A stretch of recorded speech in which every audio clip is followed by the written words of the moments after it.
Monsieur Fosgraf, non.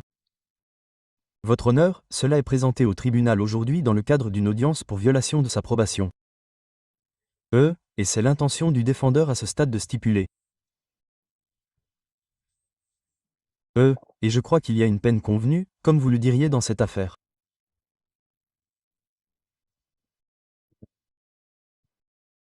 Très bien. Mademoiselle Clark, vous avez entendu l'annonce de votre avocat. Est-ce que vous voulez faire? Admettre les violations? Non. En fait, je vais demander à mon avocat de se retirer. Je l'ai moi-même. The phrase "I'll handle this myself" often marks the moment when trouble begins, and this case is no exception.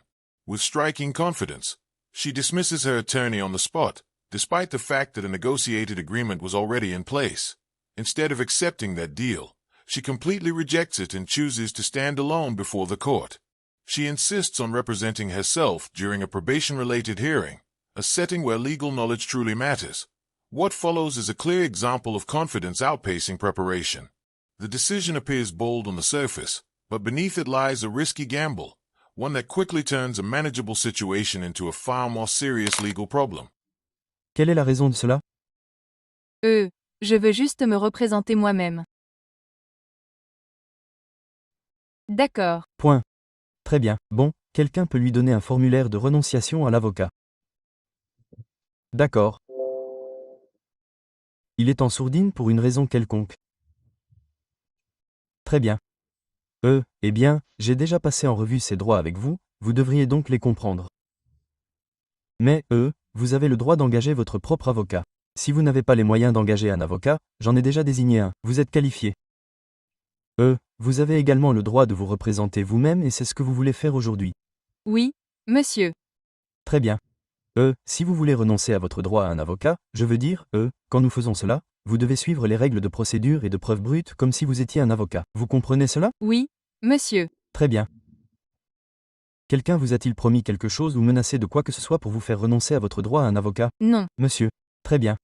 On dirait que vous l'avez déjà signé et envoyé ici. Avez-vous compris ce formulaire que vous avez signé? Oui, monsieur. J'accepte votre renonciation et vous autorise à vous représenter vous-même.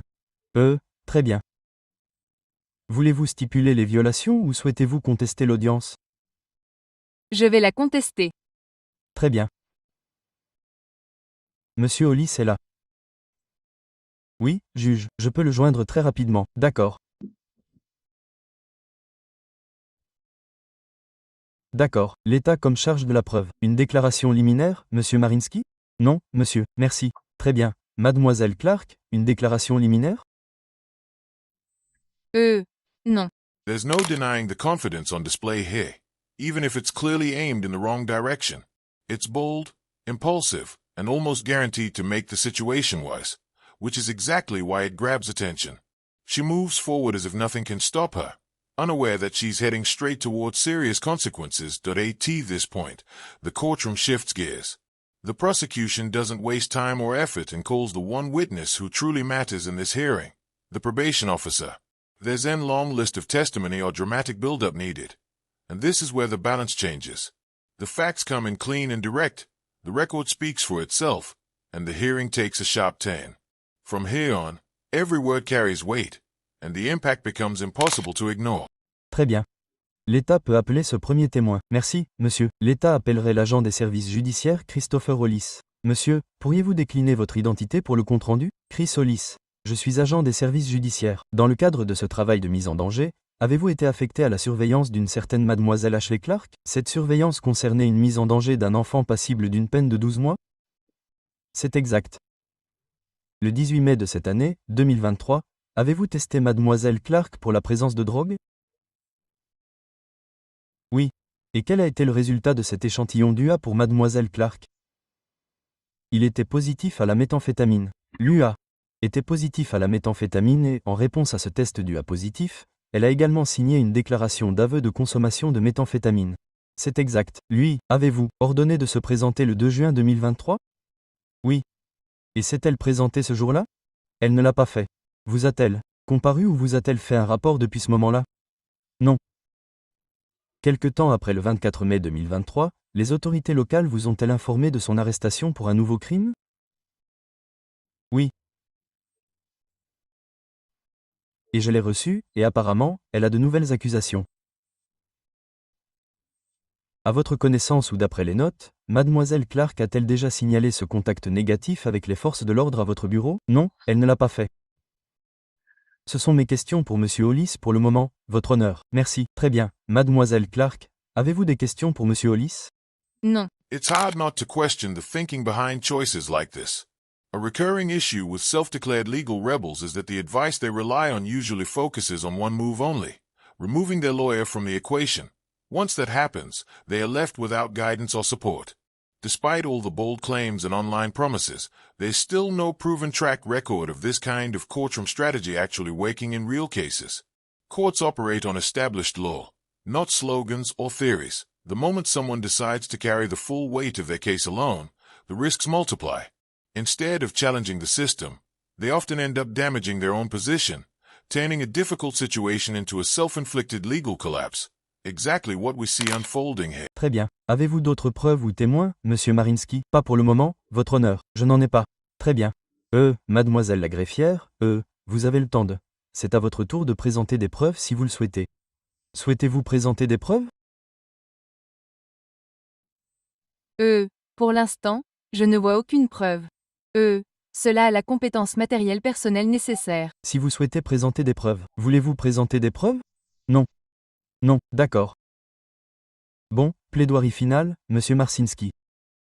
Votre honneur, à ce stade, l'État estime qu'il est démontré par une prépondérance de preuves que mademoiselle Clark a enfreint sa probation et les conditions de probation imposées par le tribunal.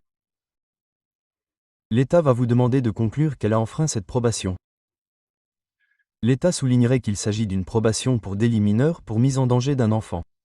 Par conséquent, mademoiselle Clark n'a droit à aucune sanction graduée, des sanctions intermédiaires ou d'autres mesures de redressement telles que prévues par le législateur sur les probations pour crimes, en raison de la litanie de violations, de la consommation continue de drogue, du non-respect de ses exigences en matière de traitement. L'État estime qu'elle a démontré qu'elle n'était pas immunisée contre la probation et recommanderait au tribunal de révoquer sa peine et de la renvoyer en détention provisoire pour qu'elle purge sa peine sous-jacente. Très bien, mademoiselle Clark, This is the moment where everything comes together. Up to this point, her approach has been remarkably thin. No objections to the evidence presented by the state and no meaningful explanation offered on her own behalf. The record has gone largely uncontested. Now the hearing reaches its most critical stage, the closing statement. This is her final opportunity to address the court directly, clarify her position, and explain why the judge should see the situation differently. In a proceeding like this, these final words can matter a great deal, but based on what we've seen so far, expectations are low. This closing argument becomes a real test of preparation, understanding, and strategy. It's the point where confidence alone is no longer enough, and the gap between belief and legal reality is about to become very clear. Il n'y a aucun fait à contester devant ce tribunal. Je ne vois aucune preuve qui aurait la compétence personnelle requise en la matière. L'État est un plaignant fictif. L'État n'est pas là pour témoigner. Aucun homme ou femme blessé n'est présent devant ce tribunal pour fournir des informations de première main. Je fais semblant de ne pas vouloir contester la compétence du principal désigné. Je suis conscient qu'il s'agit d'un événement imposable et qu'une taxe d'accise est due et je veux être en conformité avec le code de l'IRS. Where I come from, there's a saying, sometimes you worry about everything except what actually matters. That's exactly what's happening here. She's fixated on distant threats like the IRS, completely missing the real problem sitting right in front of her. In reality, it's the state of Kansas that's calling the shots and bringing her into court for probation violations, not some far-off agency she's imagining. She willingly stepped into this legal battle without the tools to handle it. Now, the moment of truth has arrived.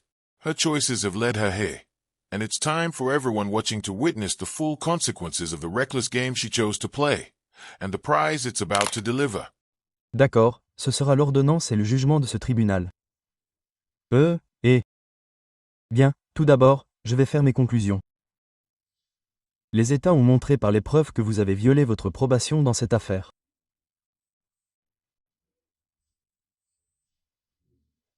En consommant de la méthamphétamine vers le 18, comme en témoigne le 18 mai de cette année, comme en témoigne l'UA positif et l'admission. Je constate également que vous n'avez pas fait de déclaration en violation de votre probation comme allégué. Ce serait la date du 2 juin 2023. Vous n'avez pas réussi à terminer avec succès le traitement ambulatoire au centre de santé mentale de Summer, comme ordonné par le tribunal. Je constate donc que vous avez également enfreint votre probation. Vous n'avez pas non plus signalé les contacts avec les forces de l'ordre dans un délai d'1 jour ouvrable, en violation des ordonnances de probation. Vous avez enfreint les règles de manière très substantielle. Je vais continuer. Il semble que la probation soit une perte de temps dans cette affaire. Je vais donc révoquer votre peine et vous rappeler de purger votre peine. Mettez-la en détention. Très bien. 1200 $ par minute de prison. $1,200 a minute for every minute behind bars. Let's break that down. 60 minutes in an hour. 24 hours in a day. Yeah, that adds up fast. That's a shocking bill. And honestly, it's more than a few trips to the drive-thru, Karen style. And with that, we've reached the end of today's courtroom saga. The takeaway: having a competent public defender is way more effective at keeping you out of trouble than dismissing your lawyer and trying to handle everything solo. If you found this story as wild as I did, give it a like. If not, go ahead and hit dislike. Make sure to leave a comment with your thoughts, and subscribe with notifications on so you never miss another courtroom disaster, or a lesson in what not to do. Il s'avère qu'avoir un défenseur public est bien plus efficace pour garantir votre liberté que de vous représenter vous-même et de ne rien faire du tout. Donc, si vous aimez la vidéo, laissez un like. Si vous ne l'avez pas aimé, laissez un dislike. Mais n'oubliez pas de laisser un commentaire ci-dessous et de vous abonner avec les notifications pour ne rien manquer de mon contenu.